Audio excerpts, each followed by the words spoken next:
젊은이들이 추석 때 또는 명절 때 친척들 모이는 자리에 가기 싫어하는 경향들이 있는데, 그 대표적인 이유가 바로 어른들이 던지는 질문 때문에 그렇답니다. 이게 어른들이 좀 안 하셨으면 싶은 질문이 있죠. 예를 들면 이런 거예요. 고3인 학생한테, 여기로 치면 12학년 학생한테, 야, 너 대학 어디 갈 거니? 그런 질문이요.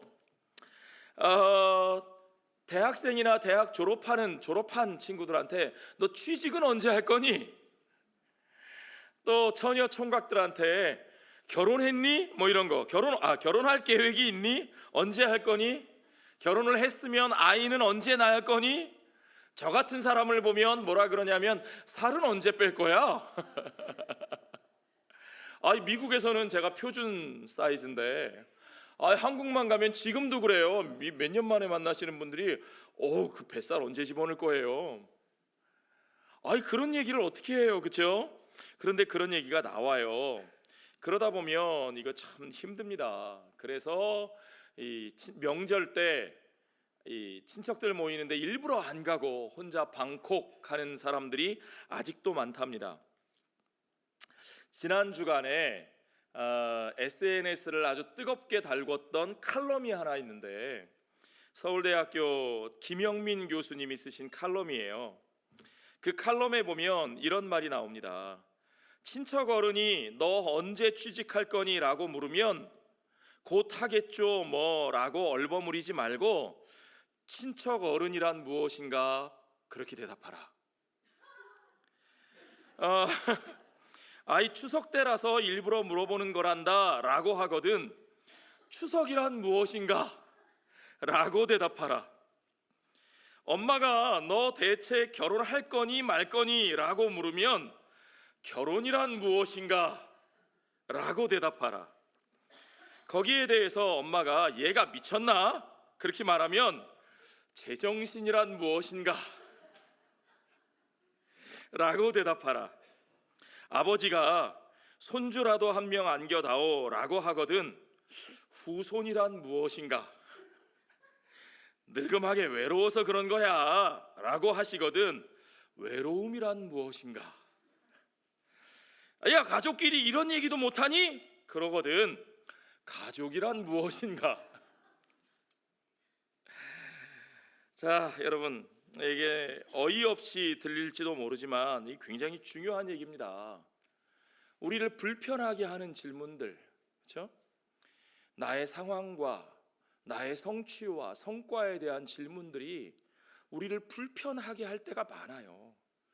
그럴 때 과연 우리가 그것들을 어떻게 넘어갈 수 있는가? 그냥 넘어가는 것이 아니라, 그럼 사람들을 피하고 살지 않고 그들과 관계를 맺고 살려면 우리가 도대체 어떻게 그들을 대해야 하는가? 이렇게 말하는 거예요. 정체성에 관련된 이런 분명한 대화들, 이 분명하게 피해가지 않는 대화들이야말로 이것이 신성한 주문이 되어 해묵은 잡귀와 같은 오지랖들을 내쫓고 당신에게 자유를 선사할 것이다. 기가 막힌 표현이죠. 정체성에 대한 질문들이 왜 중요하냐? 사람들은 평상시 그런 근본적인 질문에 별 관심이 없습니다. 내가 누구인지, 모여 앉으면 정치 얘기는 열심히 하면서도 나라가 무엇인지, 조국이란 도대체 내게 무엇인지에 대해서 근본적으로 그 아이덴티티, 그 데피니션에 대해서 궁금해하기보다는 그냥 내 생각에 어떻게 해야 될 것 같은지, 내가 무엇을 하는지, 뭐 어떻게 진행이 되고 있는지, 어떤 정체성과 본질적인 것보다는 그냥 상황과 행위에 대해서 그냥 내 생각을 막 얘기하는 거죠. 그냥 내 의견을 가지고 사람들을 푸시하는 거죠. 성찰 없이 푸시하고 주장하는 것들만 난무하는 거죠. 그러면 우리의 삶이 얼마나 혼란스러워지고 얼마나 많은 사람들에게 상처를 주는지 모릅니다. 내 자신도 상처를 받을 수밖에 없죠. 그렇죠? 그럴 때 상처가 두려워서 그분들을 피하지 말고 뭘 질문하라고요? 나는 누구인가? 우리가 고민하는 그것은 도대체 무엇인가? 보다 근본적인, 아이덴티티와 본질에 대한 질문을 스스럼 없이 던지라는 거예요.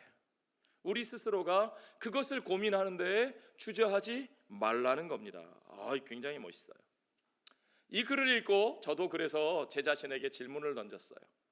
달력에 보니까 추석 이렇게 돼 있고, 우리 교회 카톡방에는 추석 음식 저는 뭐 해올게요, 저는 뭐 해올게요, 막 이런 게 카톡 뜨는데, 그걸 보면서 제가 제 스스로에게 질문을 던졌어요. 나에게 추석이란 무엇인가? 추석이란 무엇인가? 그 질문을 던지다 보니까 저의 삶의 자리, 그리고 저 자신에 대한 질문이 떠오르더라고요. 나는 누구인가? 나는 도대체 왜 여기서 살고 있는가?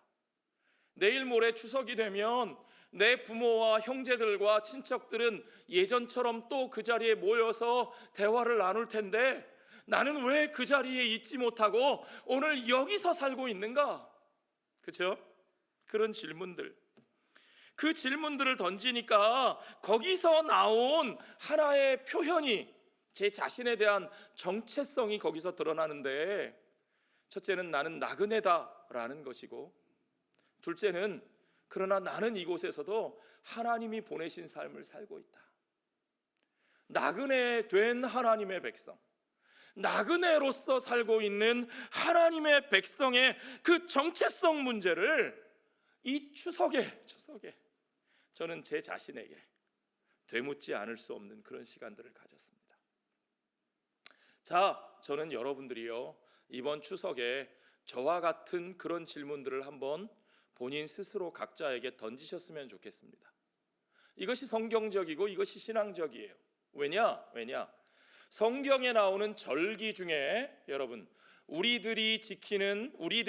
한국 사람들이 좋아하는 추석과 가장 비슷한 절기가 하나 있는데, 그 절기가 뭐냐면 수꽃이라는 절기예요. 수꽃. 사실은 지난주에도 저희 집 아이들은 수꽃이라고, 이 주이시 할러데이라고 학교 안 갔어요. 여러분들도 많이 아시죠? 그냥 주이시 할러데이구나, 요거 정도는 아는데, 그날이 수꽃, 주이시들이 쉬는 날 수꽃, 염키퍼, 그리고 하누카, 여러 날들이 있어요. 성경의 절기들인데 수꽃이었어요. 수꽃. 우리 추석 때하고 아주 비슷하죠.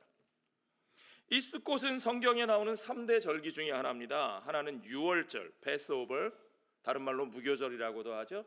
또 하나는 77절, 77이 49, 50일째 되는 날 오순절, 다른 말로 맥추절이라고도 하고, 그렇죠?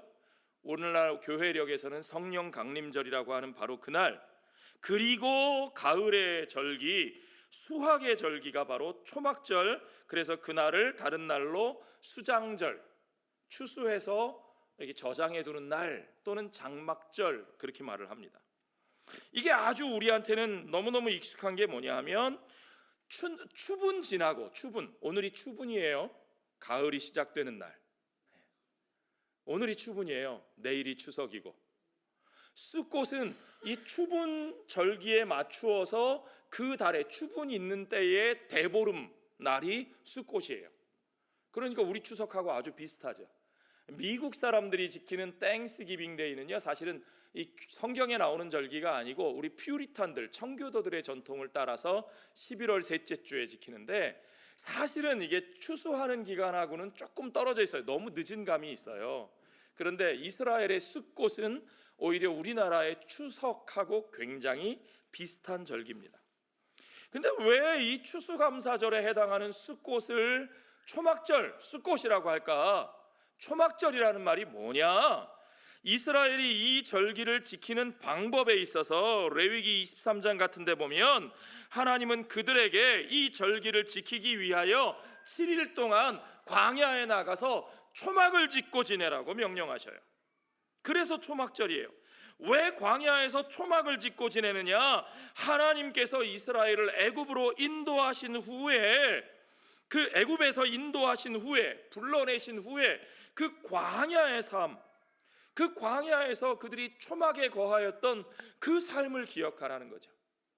지금은 그들이 가나안 땅에 들어와서 농사를 짓고 그 풍성한 곡식과 열매를 거두고 그것을 저장하는 날이지만, 그러나 그 광야의 삶, 하나님께서 주시는 만나와 메추라기를 먹고 그 바위에서 터져나오는 물을 마셨던 그 광야의 삶으로 인도하신 하나님의 구원하심, 하나님의 인도하심, 하나님의 백성의 삶의 방법을 그들이 기억해야 한다는 겁니다.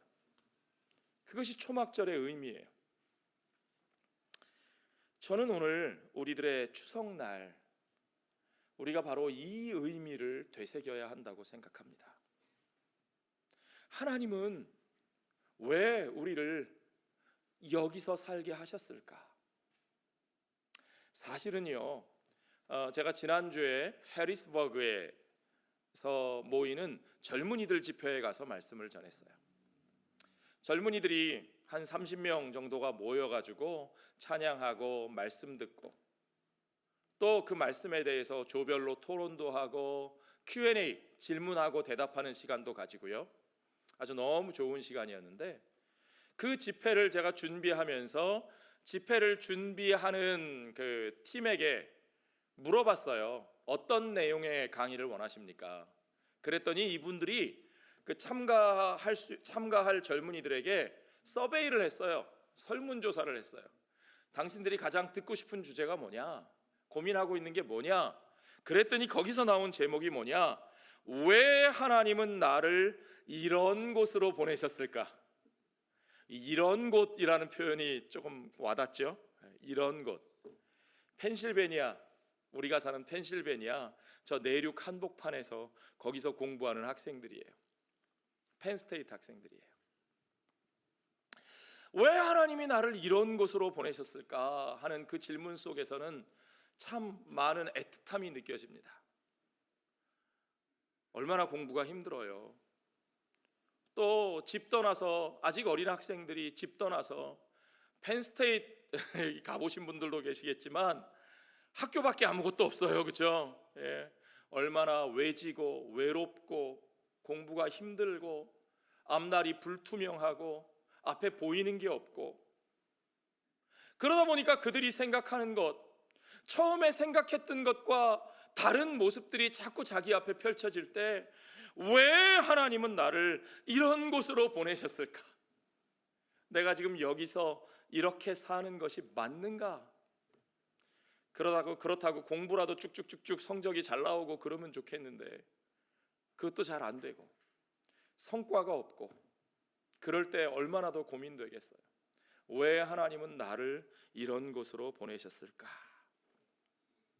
그들은 그 질문을 던지면서 지금 자기가 처해 있는 상황, 장소, 그리고 내가 가진 열매, 성과 이런 것들을 고민했을 거예요. 젊은이들과 그 얘기를 나누기로 하고 그것에 대해서 하나님 말씀을 통해서 쭉 그들과 나눌 얘기를 정리하면서 제가 그들에게 하고 싶은 얘기는 바로 이거였습니다. 자, 우리가 너무 상황과 성과에만 포커스를 맞추고 살지 말자. 내가 여기에 있는 것이 옳은가 저기에 있는 것이 옳은가, 내가 지금 잘하고 있나 못하고 있나, 거기에만 고민을 두면 아무런 답이 안 나온다. 해결 방법이 없다. 중요한 것은 더 근본적인 질문을 던지자. 더 근본적인 질문은 당신들의 물음 속에 이미 들어있다. 그들이 던진 질문이 왜 하나님은 나를 이곳으로 보내셨을까였어요. 그 질문은 아주 반갑고 고마웠어요. 왜요? 그들은 이미 자기들의 삶을 하나님과의 관계 속에서 고민하고 있어요. 할렐루야. 얼마나 고마워요. 그리고 그들은요, 하나님이 그들을 그곳으로 보내셨다는 사실을 이미 알고 있어요. 할렐루야. 얼마나 반가웠는지요.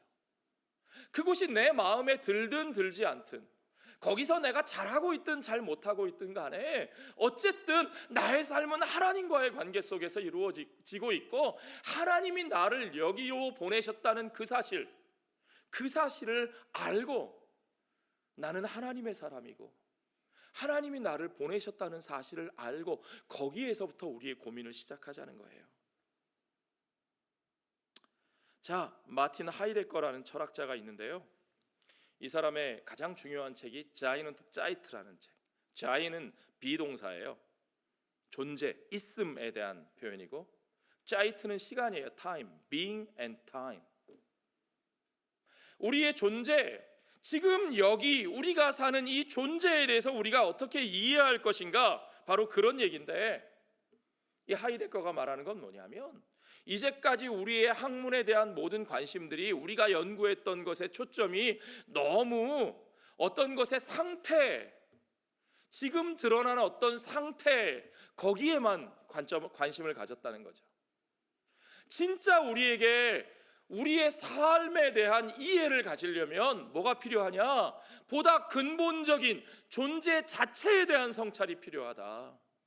존재 자체, being itself에 대한 리플렉션이 우리에게 필요하다는 거죠. 더 근본적인 물음을 던져야 된다는 거예요. 그 존재 자체에 대한 근본적인 물음을 추구하면서 이 하이데거가 우리 사람의 존재에 대하여 그가 통찰을 하여 내놓은 대답이 뭐냐 하면, 우리는 던져진 존재다. 독일 말로 geworfenheit. worfen이라는 건 동사인데요, 던지다 그런 뜻이에요. Ich worfe 그러면 내가 뭘 던졌다 그런 뜻이에요. 던지다. geworfen 그러면 이게 피동으로 바뀌는 거예요. 던져지는 거예요. 내가 누군가에 던져지는 거예요. 독일어에 동사 뒤에 하이트가 붙으면 그러면 그건 명사로 바뀌는 거예요. 던져짐. 내가 누군가에 의해 던져짐. 이 철학하는 사람들은 어려운 말 쓰기를 좋아하는 나쁜 버릇이 있어서 이 철학책에는 이걸 피투성 이렇게 말하는데, 그런 말 무슨 말인지 모르겠잖아요. 쉽게 번역하면 던져짐이에요.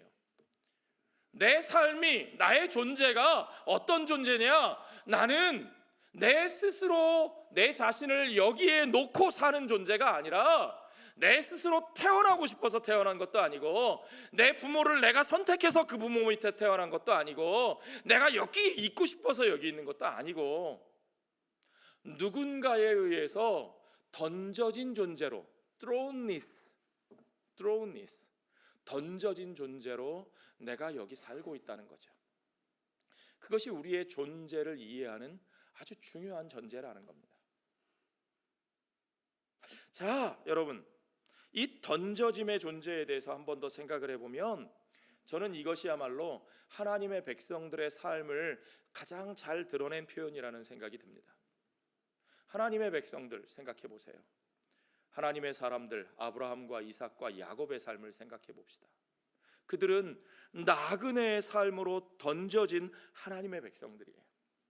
아브라함이 갈대아 우르에서 잘 살고 있었는데 하나님이 불러내셨어요.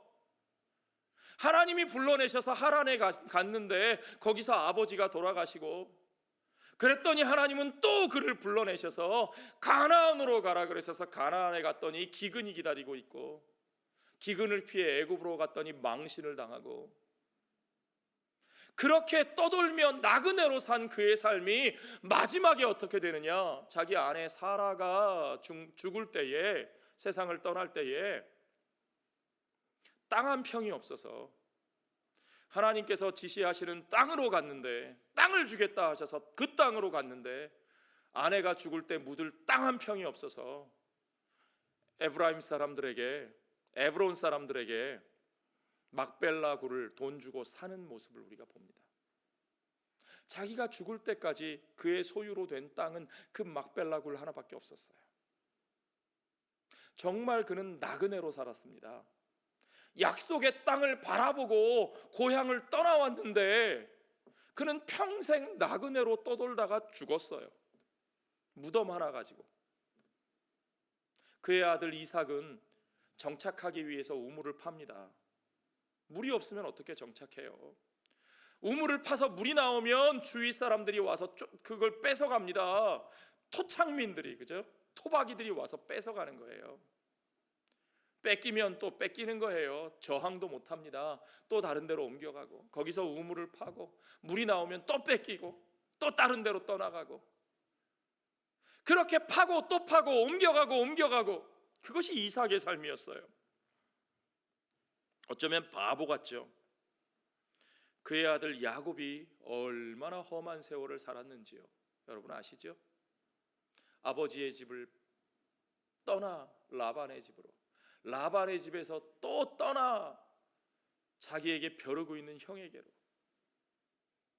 그곳으로 돌아와서 험한 일을 겪고 또다시 베델을 향하여 하나님의 집을 향한 그의 여정, 그의 여정의 말년에 아들 요셉을 따라 애굽으로 가서는 애굽의 바로 앞에서 그가 자기 인생을 이렇게 고백합니다. 내 나그네 길의 세월이 130년이니이다. 내 나이가 얼마 못 되니 우리 조상의 나그네 길의 연조에 미치지 못하나 험악한 세월을 보내었나이다. 우리 조상도 나그네 길을 살았고 나도 나그네로 살았는데 그 나그네의 세월이 무슨 행복한 유람길이 아니라 그것이 정말 험악한 세월이었습니다. 그들 대해서 그 험악한 세월이 끝나버렸으면 그래도 나은데 하나님은 아브라함에게 약속하시기를, 이걸 약속이라고 해야 되나? 하나님이 아브라함에게 이미 말씀하시기를 너희 후손들이 애굽으로 갈 것이라. 아니 가나안으로 가라면서요 하나님. 그런데 너희 후손들은 애굽으로 갈 것이다. 애굽에 가서 몇 년 동안? 400년 동안 거기서 그들은 종노릇할 것이다. 도대체 왜요? 왜? 하나님은 왜 멀쩡하게 잘 사는 그들을 불러내셔서 그렇게 나그네 길로 험악한 세월로 인도하셨을까요? 여러분 여기에 대한 답이 우리에게 있어야 합니다. 이 질문이 없으면 우리는 우리의 삶의 자리에서 하나님의 백성으로 살 수 없어요. 이 질문이 우리 모두에게 있어야 돼요. 하나님은 왜 자기 백성들의 삶을 그 험악한 나그네 길로 인도하셨을까?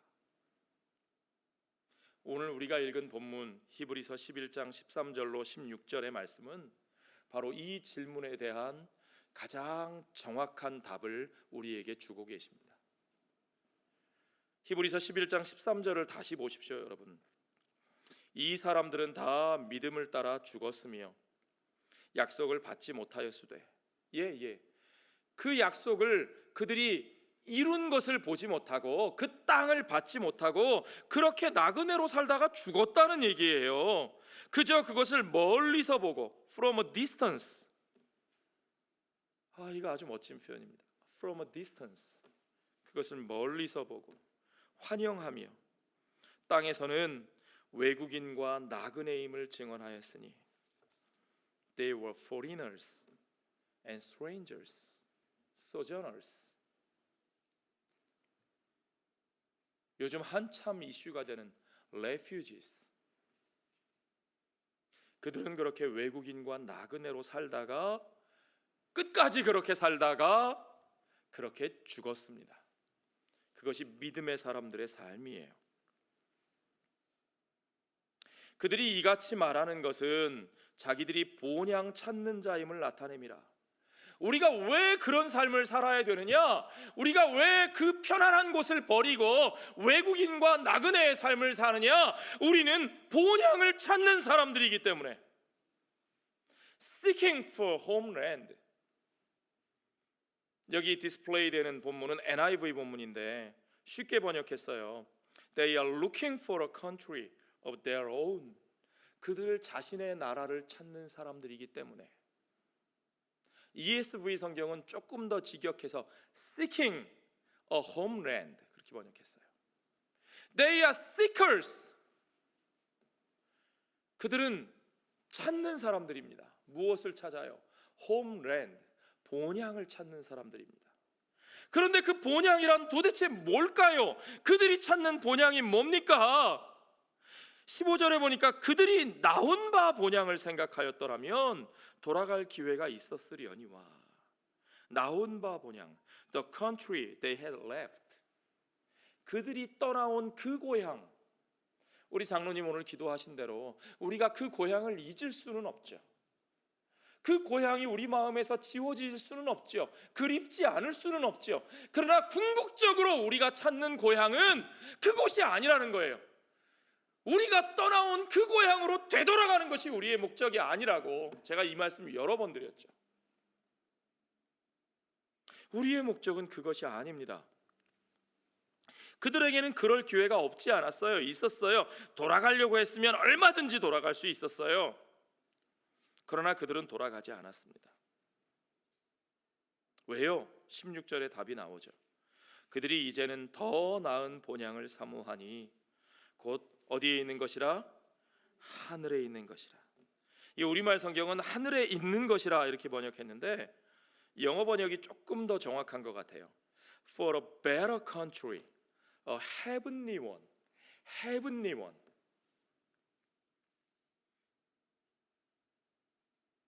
그것은 이 지상의 것이 아니라 천상의 것이다. 지리적으로 그냥 여기가 아니라 저기에 있는 것이다 라는 뜻이라기보다는 이 지상에 우리들이 생각하는 우리들의 나라가 아니라 그것은 하나님이 예비하신 곳. 아멘. 하나님이 우리들의 하나님이 되시고 우리가 그 하나님의 백성으로서 사는 그 하나님의 나라, Heavenly One. 그래서 성경에 이렇게 표현합니다. 하나님이 그들의 하나님이라 일컬음을 받으심을 부끄러워하지 아니하시고 그들을 위하여 하나님이 한 성을 예비하셨느니라. God has prepared a city for them. 하나님이 그들을 위하여 예비하신 하나님의 도성. 라틴말 써서 죄송하지만 시비타스 데이, 어거스틴이 말한 하나님의 도성. 하나님이 우리를 위하여 그곳을 예비하셨다는 겁니다. 우리의 목적지는 거기입니다. 우리의 소속은 거기입니다. 그래서 어떤 사람은 우리는 이 땅에서 하늘나라의 식민지로 산다. 우리가 하늘나라의 식민지로 이 땅에 심겨졌다 그렇게 표현을 해요. 빌립보서 3장 20절에 나오는 말씀대로 오직 우리의 시민권은 어디에 있다? 하늘에 있다. 아멘. 우리의 시티즌십은 어디냐? 저도 아직 미련이 많아가지고 제 영주권 받은 지가 이게 10년 넘었는데 아직도 이 미국 시민권을 신청도 안 하고 그거 받으면 이 한국 국적 이게 말소되니까 취소해야 되니까 그것 때문에 마음이 안 좋아가지고 미국 시민권을 아직도 신청도 못 하고 있는 저 같은 사람도 있고 또 어떤 분은 미국 시티즌십에 목숨을 걸고 마치 우리의 삶의 목적이 우리 자녀들을 키우는 목적이 미국 사람으로 미국 주류 사회에 낄 수 있게 만드는 것 그것이 마치 우리의 목적인 것처럼 그렇게 사시는 분들도 있고 그러나 중요한 것은 뭐냐면 우리의 진짜 시티즌십은 한국도 아니고 미국도 아니고 신약 성경에 있는 그대로 읽으면 토 폴리테우마 엔 우라노이스 in the heaven. 오직 우리의 시민권은 하늘에 있느니라. 그곳이 진짜 우리의 소속입니다. 그 하나님께서 우리의 주권을 가지신 우리 하나님께서 우리를 그분의 식민지로 그분 나라의 선전판으로 그분의 대사로 우리를 이 땅에 심으셨다는 거예요. 보내셨다는 거예요. 아멘. 그 보내심의 목적을 이루기 위하여 For the mission of God, 하나님의 미션을 이루기 위해서 우리는 여기 이 땅에서 광야의 삶을 산다는 거죠. 그래서 우리가 사는 이 세상은요 한국도 광야고 미국도 광야고 우리는 어디든지 광야에 세워진 하나님의 장막으로서 광야에 세워진 하나님의 교회로서 살아가고 있는 겁니다. 우리만 그렇게 사는 게 아니에요, 여러분. 예수님께서 그 미션을 수행하시기 위하여 이 땅에 오셨는데 하나님의 아들이신 예수님께서도 그 미션을 시작하실 때에 광야에서 시험 받으셨어요. 그 광야에서 시험 받으시는 장면이 누가복음 4장에 나오는데 거기 나오는 마귀의 세 가지 유혹을 여러분 잘 아실 거예요. 마귀가 처음에 뭐라고 묻습니까? 네가 만일 하나님의 아들이여든 이 돌들에게 명하여 떡이 되게 하라. 떡이 되게 하라. To become bread. 예수님이 뭐라고 대답하십니까? 기록된 바 사람이 떡으로만 살 것이 아니라 사람이 떡으로만 살지 않는다. Man shall not live on bread alone.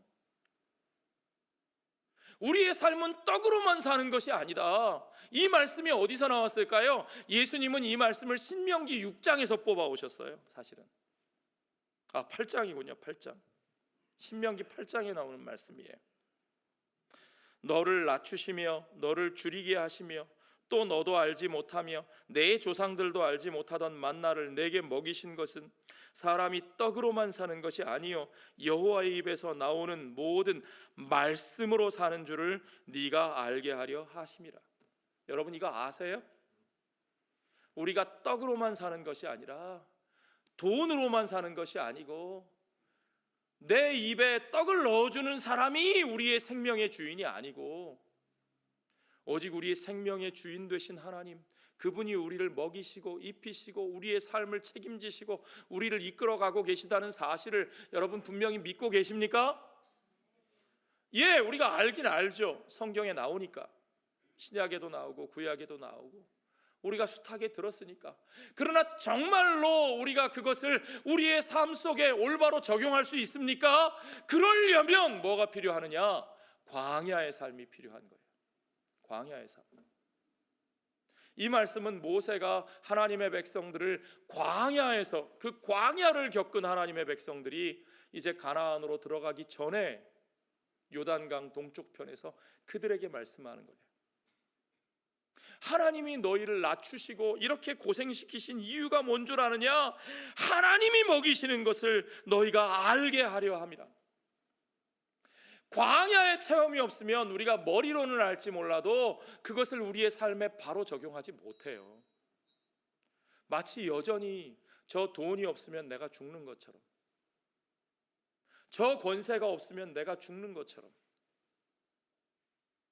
하나님이 우리를 먹이신다는 사실을 하나님은 우리를 어디로 인도하셔서 배우게 하신다고요? 광야에서요. 광야에서. In the desert. 두 번째 마귀의 질문이 뭡니까? 예수를 이끌고 올라가서 순식간에 천하 만국을 보이며 이르되 이 모든 권위와 그 영광을 내가 네게 주리라. 어떻게 하면? 네가 만일 내게 절하면 다 내 것이 되리라. 우리가 저 우상에게 절하면, 저 좋아 보이는 것에 내 마음을 빼앗기면, 그것을 위하여 나의 영혼을 바치면, 그러면 그들이 우리에게 풍요를 주고 다산을 주고 명예를 주고 영광을 주고 권세를 주고, 그래서 우리는 우리에게 그것들을 주는 것들을 우리의 신으로 삼고 우리의 욕망을 우리의 신으로 삼고 그것들을 믿고 우상으로 섬기며 삽니다. 그것이 애굽의 아피스, 송아지 모양의 신이고, 그것이 그들이 들어갈 가나안 족속들의 바알이고, 하나님이 그들을 바로 애굽에서 가나안으로 보내지 아니하시고 그들을 광야에서 뺑뺑뺑 돌리신 이유가 뭐냐? 아니다, 아니다, 아니다. 그것들이 너희의 신이 아니다. 오직 나 여호와가 너희의 신이다. 너희는 오직 나를 경배하고 나를 섬겨야 할 백성이라.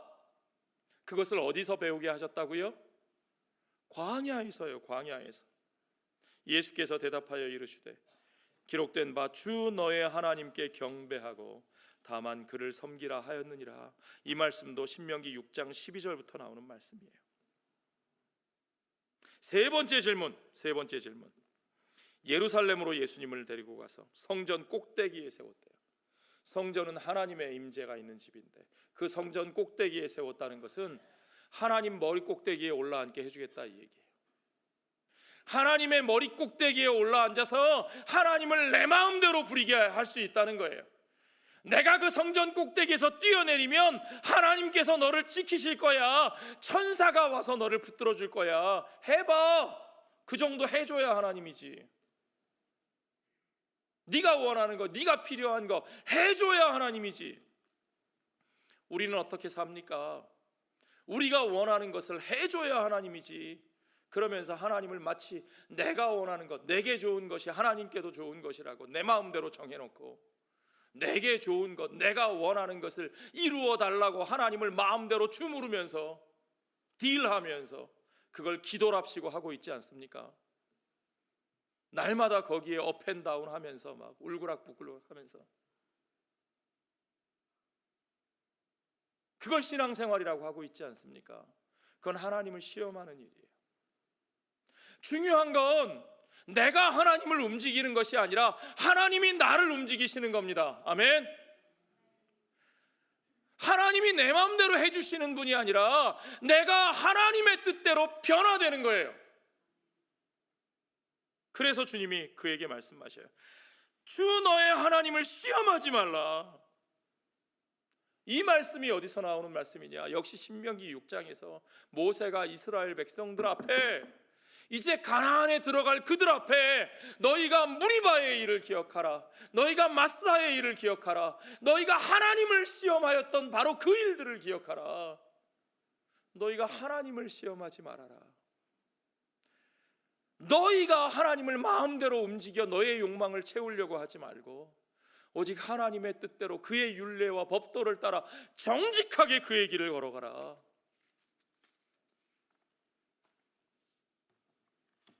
그것이 광야에서 하나님의 교회가 받은 훈련이고, 그것이 바로 예수 그리스도가 연약한 우리들을 위하여 그 모든 시험을 이기고 성취하신 하나님의 백성의 본질입니다.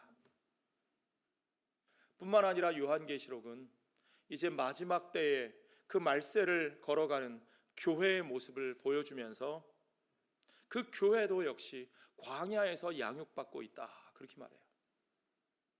요한계시록 12장 6절에 보면 그 여자가 광야로 도망하매 거기서 1260일 동안 그를 양육하기 위하여, 그 여자를 양육하기 위하여 하나님께서 예비하신 곳이 있더라, 그렇게 되어 있습니다. 여기 나오는 여자는 하나님의 교회를 말합니다. 이 여자는 아들을 낳았어요. 그 아들은 예수 그리스도를 말하는 겁니다. 하나님의 교회를 통하여 하나님은 예수 그리스도를 낳게 하셨어요. 그리고 그 그리스도는 하늘로 올라가시고 이 땅에 교회가 남겨졌습니다. 이 땅에 남겨진 교회를 그 아들을 노리다가 아들로부터 데미지를 입고 패배한 그 마귀, 옛 뱀, 사탄, 마귀, 용이 이제 그 교회를 노립니다. 남겨진 교회를 끊임없이 노리는 사탄, 마귀 앞에서 그 여자, 하나님의 교회는 어디로 가느냐? 어디로 갔다고요? 광야로 도망갔어요. 그 광야에서 내내 버려져서 끝까지 살아요? 아니요. 거기서 1260일, 햇수로 하면 3년 반, 그러니까 7년 풀타임이 아니라 하프타임, temporarily, 하나님께서 정하신 일정 기간 동안 그들은 그 광야에 가 있는데, 그러나 그 광야에는 무엇이 있다고요? 그들을 양육하기 위하여 하나님께서 예비하신 곳이 있더라. 아멘. 하나님의 백성들을 양육하기 위하여 광야에 하나님께서 예비하신 하나님의 교회, 이 광야에 세워진 하나님의 장막을 기뻐하고 감사하는 저와 여러분 되시기 바랍니다. 요한계시록 14절, 이 12장 14절에는 이런 표현도 있어요. 그 여자가 큰 독수리의 두 날개를 받아 광야 자기 곳으로 날아가서. 광야 자기 곳, 그 말은 뭐냐면 그 여자, 교회가 있어야 할 곳이 어디냐? 그곳이 바로 광야라는 거예요. Desert, wilderness. 하나님의 교회가 있어야 할 자리가 어디냐? 그곳은 데저트예요. 윌더니스예요. 크고 화려한 성 바벨론이 아닙니다. 우리에게 편안하고 안락하고 익숙한 곳이 아닙니다. 우리가 큰 소리치고 터줏대감 노릇할 수 있는 그런 자리가 아닙니다. 거기서 그 뱀의 낯을 피하여 꽁꽁 숨어 아무것도 안 하고 지내는 것이 아니라 한 때와 두 때와 반 때를 합치면 세 때 반, 역시 하프 타임, temporarily. 그들은 거기서 하나님의 무엇을 받는다고요? 양육을 받습니다. 네. 여러분, 하나님께서 우리를 광야로 인도하신 이유를 아시겠습니까? 아시겠어요? 우리를 광야에서 살게 하시는 이유를 아시겠습니까? 예, 그게 중요해요. 우리 북클럽에서 읽고 있는 성경 한 걸음 Walk Through the Bible 이라는 책을 쓴 레슬리 뉴비기는 그것을 이렇게 표현합니다. 앞에 영어로 띄울 테니까 우리 영어가 편하신 분들도 그 내용을 같이 읽어보세요. 광야 여정 내내 모세는 불순종하고 불신하는 이스라엘과 씨름해야 한다. 그들은 많은 것을 배워야 한다. 매일의 만나로 음식을 삼고 반석에서 나는 기적의 샘물을 마시며 낮에는 구름 기둥으로 밤에는 불 기둥으로 인도함을 받아야 한다. 후손들은 이 시기를 돌아보며 이스라엘이 다른 어떤 안전장치도 구하지 않고 믿음으로 사는 법을 배운 시기로 기억하게 된다. 그 후손들이 모여서 바로 이 조상들의 광야 생활을 기억하는 날이 무슨 날이라고요? 숫꽃, 초막절, 우리들의 추석이 바로 이런 날이 되어야 합니다. 오늘 우리들의 삶, 비록 광야와 같이 힘들고 목마르고 배고프고 불안하고 앞에 보이는 것이 없을지라도, 여러분, 우리는 하나님이 왜 우리를 이곳으로 인도하셨는지 그것을 분명히 알고 주께서 우리를 통하여 이루실 그 하나님 나라를 위하여, 그 하나님 나라의 미션을 위하여 하나님이 예비하시는 그 성이, 큰 성 예루살렘이 저 하늘로부터 이곳 우리들의 삶으로 내려와 온전히 하나님이 우리들의 하나님이 되시고 우리가 그 하나님의 백성의 삶을 이루는 그날까지 이 땅 가운데 그 하나님의 미션이 우리의 삶 속에 이루어지기 위하여 이 광야에서 준비되고 양육받고 훈련되어지는 저와 여러분이 되시기를, 그날을 향하여 믿음으로 바라보며 끝까지 그 길을 걸어가는 저와 여러분 되시기를 주의 이름으로 축원합니다. 기도하겠습니다. 아버지 하나님, 참 감사합니다. 오늘 우리가 비록 이 명절날 고국에 내 부모, 형제, 친척과 함께 있지 못하고 이 나그네 길의 삶, 광야와 같은 삶을 걸어가고 있지만 주여 아버지 하나님, 우리는 돌아갈 본향이 이 땅의 나라가 아니라 우리 하나님 준비하시는 그 하나님의 나라인 것을 믿사오니 주여 그 나라에 속한 백성으로 오늘 당당하게 이 광야의 삶을 살아가는 우리들 되게 하여 주시옵소서. 하나님의 미션을 이루기 위하여 주께서 준비하시고 양육하시고 훈련하시는 삶이 되게 하여 주시옵소서. 오직 하나님만이 우리의 하나님이 되시고 우리가 그 하나님의 백성으로서 살아가는 삶이 오늘 이 삶의 과정 속에서 우리에게 배워지게 하여 주시고, 또한 이 광야의 삶 가운데 우리에게 허락하신 이 장막 공동체, 이 광야에 우리가 양육받기 위하여 예비하신 하나님의 백성들의 공동체를 기뻐하고 감사하며 소중히 여기며 오늘 우리 가운데 날마다 말씀으로, 기도로, 성령으로 세워지는 아름다운 교회 공동체, 본향 공동체의 모습이 우리의 삶 가운데 이루어지게 하여 주시옵소서. 날마다 우리의 자녀들과 그 광야로 우리를 보내신 하나님의 뜻을 이야기하며 온전히 우리가 가야 할 그 나라가 어디고 우리가 속해 있는 우리의 시티즌십이 어디에 있는지를 확인하며 그들과 함께 손붙잡고 끝까지 그들과 함께 나아가는 우리들의 삶이 되게 하여 주시옵소서. 모든 것을 주께 감사드리며 우리 주 예수님 거룩하신 이름 받들어 기도하옵나이다. 아멘.